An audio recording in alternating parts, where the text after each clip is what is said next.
कहला देखो कईंछ जेपरी निजर अंग प्रत्यंग गुड़ को सबु दिगरु संकुचित करी आणे यही पुरुष जेतेबेले ठीक सेहीपरि निजर इंद्रिय मानकु इंद्रिय ग्राह्य विषय सकल प्रकार हटाई आणती सेतेबेले तांकर बुद्धि स्थिर हो जाए। नमस्कार, जय जगन्नाथ, शुभ सकाळ समस्त को। आज हेउची एप्रिल 22 तारीख बुधवार आउ आज होउची बहुत शुभ दिन, महान दिन। कहीं कथा मु कहूची आज बाबा केदारनाथंकर कपाट खोला होउची। 6 मास बंद थिला मंदिर आउ 6 मास परे आज मंदिर खोला होउची आउ आज श्रद्धालु भिड़ मध्य लागिवो। आज केते शुभ दिन आउ आज मध्य रामानुजाचार्यंकर जयंती। आज बहुत भल दिन आउ आज दिन रे श्रद्धालु माने प्रबल भिड़ हेबे केदारनाथ रे। बाबा को प्रथम दर्शन करिवे। पूरा मंदिर फूल रे सजा हेछि, दिव्य दर्शन आज हेबो। तो बर्तमान मु गीता ज्ञान आपको शुणेबी। एबे आमे गीता ज्ञान आरंभ करिबा। आज मो पाखे अच्छी 58 नंबर श्लोक 58 नंबर श्लोक मु आज आपको पढ़ी की शुणेबी। देखिए भगवान श्रीकृष्ण कौन अर्जुन को कहउछंती। आसंतु आरंभ करिबा। गुरु ब्रह्मा गुरु विष्णु गुरुदेव महेश्वर गुरु साक्षात् परम ब्रह्म तस्मै श्री गुरवे नमः। ओम गुरुदेवाय नमः।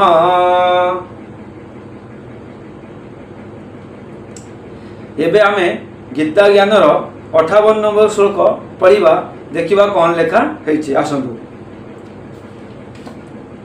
जदा संघरणे चायं कुर्मंगानिव सर्वशः इंद्रियाणि इंद्रियार्थेभ्यस्तस्य प्रज्ञा प्रतिष्ठित। देखंतु केते सुंदर कथा कहला। जदा संघरते चायं कुर्मांगनिव सर्वश। आर अर्थ टिके बुझंतु। देखंतु जदा होउची कोन जेतबळे। एटी कोन कहला ना कुर्म। कुर्म अर्थ होउची कहिंछ। सर्वश होउची सबु दिगरु। कहिंच सबु दिगरु। अंगानी अंगानी अंगानी अर्थ होउची अंग प्रत्यंग को तार जो अंग शरीर। इव होउची परी जेपरी संकुचित करी निये। इव अर्थ होउची जेपरी संकुचित करी निये। जेतले कहिंच आपन देखिथिबे, कहिंच चालुथिबो तार किछि विपद पड़िले बा किछि भी ताको अघटन लागिले तार शरीर को तार जो मोटा आवरण अछि, तार जो खोल अछि, तार बॉडी भीतर बा शरीर भीतर को संपूर्ण शरीर को से संकुचित करी निये। आपण माने कहिंच निश्चित भाव देखि थिबे। से तापर कोन लाइटी ना जदा होउची जेतबळे अयम होउची एही पुरुष। सेही परी जेतबळे एही पुरुष इंद्रियार्थेभ्य इंद्रिय मानकर विषयरु। इंद्रियार्थेभ्य अर्थ होउची इंद्रिय मानक विषय मानकरु। इंद्रियाणी इंद्रिय मानकु कोन कहला ना इंद्रिय मानक विषय मानकरु इंद्रिय मानकु संघरणे सकल प्रकार रे हटाई आणे।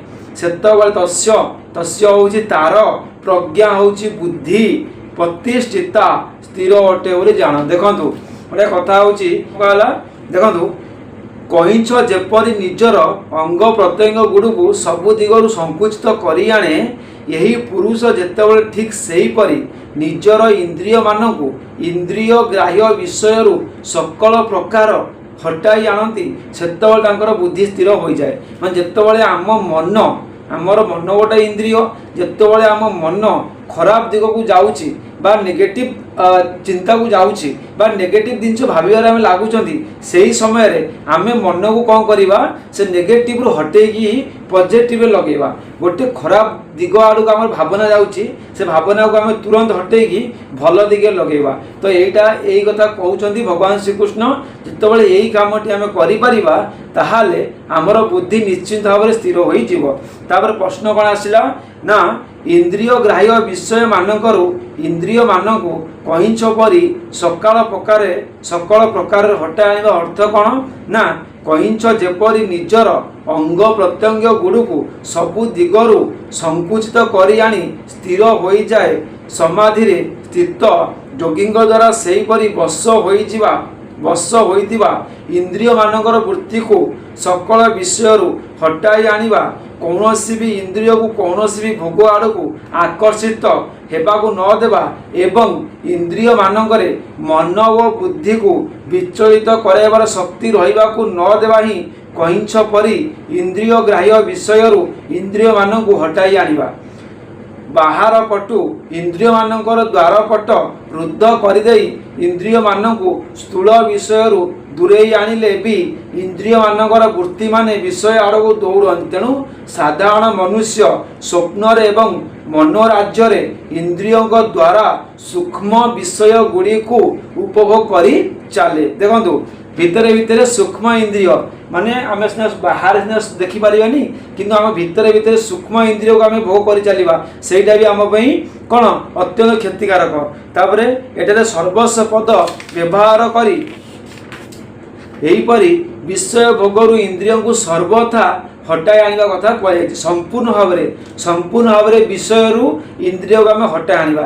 ଯେତେବେଳେ ବିଷୟରୁ ଇନ୍ଦ୍ରିୟକୁ ହଟାଇ ଦେବା ସେତେବେଳେ ଆମେ ସ୍ଥିର ବୁଦ୍ଧି ହେଇଯିବା, ଆମର ବୁଦ୍ଧି ସ୍ଥିର ହେଇଯିବ। ତାଙ୍କର ବୁଦ୍ଧି ସ୍ଥିର ଅଟେ। ଏହି କଥାର ତାତ୍ପର୍ଯ୍ୟ କ'ଣ ନା ଏପରି କହି ଦେଖାଇ ଦିଆଯାଇଛି ଯେ ଯାହାଙ୍କର ଇନ୍ଦ୍ରିୟମାନେ ସବୁ ପ୍ରକାର ଏପରି ତାଙ୍କର ବଶ ହୋଇଯାଆନ୍ତି ଯେ ସେମାନଙ୍କଠାରେ ମନ ଓ ବୁଦ୍ଧିକୁ ବିଷୟ ଆଡ଼କୁ ଆକର୍ଷିତ କରିବା ପାଇଁ ସାମାନ୍ୟ ଶକ୍ତି ମଧ୍ୟ ରହେ ନାହିଁ ଏବଂ ଏହିପରି ଭାବରେ ବଶ କରିଥିବା ଇନ୍ଦ୍ରିୟଙ୍କୁ ଯେ ସର୍ବଦା ବିଷୟରୁ ଦୂରେଇ ରଖନ୍ତି ତାଙ୍କର ବୁଦ୍ଧି ସ୍ଥିର। ଯାହାଙ୍କର ଇନ୍ଦ୍ରିୟମାନେ ବଶ ହୋଇନାହାନ୍ତି ତାଙ୍କର ବୁଦ୍ଧି ସ୍ଥିର ହୋଇପାରିବ ନାହିଁ, କାରଣ ବଶ ହୋଇନଥିବା ଇନ୍ଦ୍ରିୟମାନେ ମନ ଓ ବୁଦ୍ଧିକୁ ବଳପୂର୍ବକ ନେଇ ବିଷୟ ଉପଭୋଗରେ ଲଗାଇ ଦିଅନ୍ତି। ଦେଖନ୍ତୁ କେତେ ସୁନ୍ଦର କଥା କୁହାଗଲା।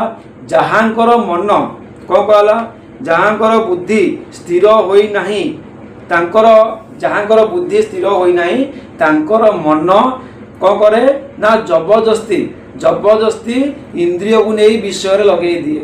ତ ସବୁରି ଆମେ ଯେତେ ବି ଗୀତା ପଢ଼ୁଛନ୍ତି ତ ସବୁ ଜାଗାରେ କୁହାଯାଉଛି ଆମ ଶରୀରରେ ଆମ ଭିତରେ ଗୋଟେ ଏମିତି ପାର୍ଟ ଅଛି ଯାହାକି ସବୁଠୁ ଶକ୍ତିଶାଳୀ ପାର୍ଟ, ସିଏ ହେଉଛି ଆମର ମନ।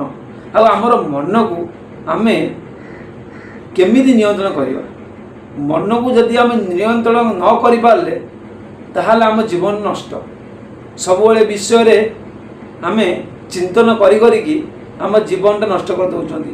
ତେଣୁ କରିକି ସଦାବେଳେ ମନକୁ ଆମେ କ'ଣ କରିବା, ଭଗବାନଙ୍କ ଚରଣରେ ଲଗାଇବା ଆଉ ମନକୁ ଭଗବାନ ପ୍ରାପ୍ତି ପାଇଁ ପ୍ରୟାସ କରିବା। ମନ ଯଦି ଆମର ନିଜ କଣ୍ଟ୍ରୋଲରେ ରହିବ, ନିଜ ନିୟନ୍ତ୍ରଣରେ ରହିବ, ତାହେଲେ ଆମେ କେବେ ଦୁଃଖୀ ହେବା ନାହିଁ।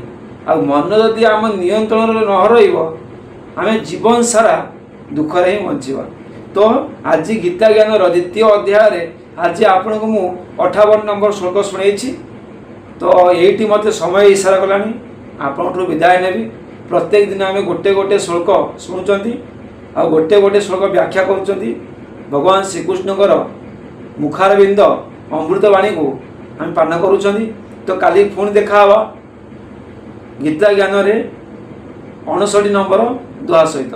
ରହିଲି ଆଜ୍ଞା, 59 ନମ୍ବର ଶ୍ଲୋକ ସହିତ ରହିଲି ଆଜ୍ଞା। ଜୟ ଶ୍ରୀକୃଷ୍ଣ, ହର ହର ମହାଦେବ।